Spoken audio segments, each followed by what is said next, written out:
So great. First step, wake your lawn up from winter. So just like certain animals hibernate, our lawns hibernate and they go into dormancy. They basically go to sleep. I'm sure a lot of you might have some lawns look like this.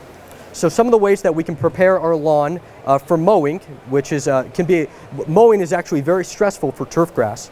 But some of the ways we can go about preparing our lawn from winter is to rake away any twigs and debris, anything that's come into our lawn. We want to make sure that we remove that all away from our lawn. We want to go to our lawnmower and sharpen the blades, make sure that they're all ready for when we do need to pull that blade and get ready to mow our lawn.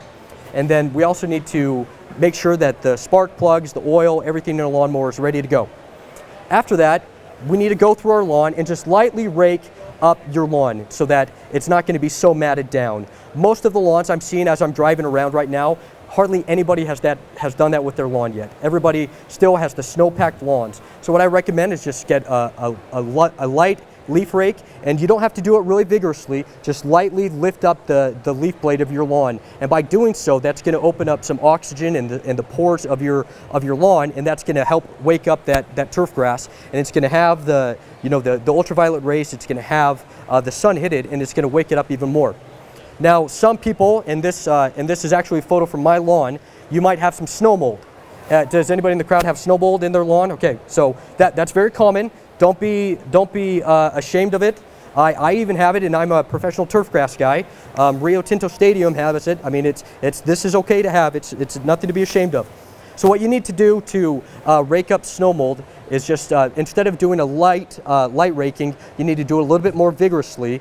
And you don't want to have it so that you rake it up so that it's bare spots, but you want to have it be about 50% soil and 50% kind of raked up turf grass. And then what we're going to do is we're going to follow up. Later on, we'll have a slide on how we're going to seed it.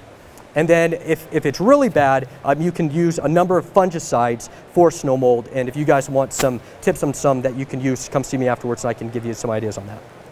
Okay, now we've waked up our lawn from winter. Now we need to wake up our garden from winter.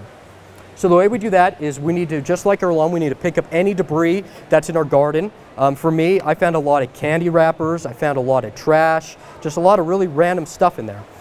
We then need to loosely rake our soil. So just like what we did with our lawn, we need to just wake up our soil by raking it up, and also promoting some oxygen to get into our soil and making it a little bit lighter and fluffier.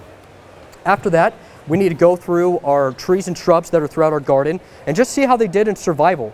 It's very common if you have young trees and shrubs with as harsh as our winter was, with as much wind that we have and as much snowpack that we had, that they might not have survived that. So you might want to go through, shake them, see how they did in that regard. After that, we want to trim our plants accordingly. Go through and see if anything needs to be trimmed up. And then lastly, as you're going through your garden beds, make sure to clean up your edges around your bed because most likely it might be a little bit overgrown. Okay, so this is one thing that most people are not doing. And if you haven't performed a soil test for yourself in your lawn or in your garden in the past 2 or 3 years, I highly recommend it. It's very inexpensive and it's very easy to do. So what we need to do is we need to get a trowel, and we get that trowel and we need to take 10 samples. This can be maybe 5 samples from your lawn and 5 samples from your garden, okay? And then what we need to do is we need to gather all of those samples. Oh, and excuse me, we need to make sure that we dig at least 6 to 8 inches deep. After we dig 6 to 8 inches deep, we need to make sure that we then get those pieces, those trowels that we took down, and we need to make a middle slice, the 2 inches of what we dug down. That's the heart of the soil that we want to be testing and sending to the analytical reports, okay? So we've done down 6 to 8 inches. We want to take the middle portion and cut that out, and we're going to put that into a bucket, and that's what we're going to send to the analytical lab. Once we put that all together, mix it all up, bring it inside, put it into room temperature, and then we're going to send that to the analytical lab, and they're going to tell you everything about your soil, what nutrients it needs. I took this screenshot of the places where you can send your soil. I'd highly recommend taking it to Utah State. Any of the Utah State extensions will accept your soil. The most close one to here is probably going to be on 21st South and State Street in Salt Lake City. That's a really close one that you could take that soil test to. They'll generally get your soil test sample back to you within about 2 to 3 weeks. And they will tell you how high your pH is, what you're lacking in nitrogen, if you need some phosphorus, things of that nature.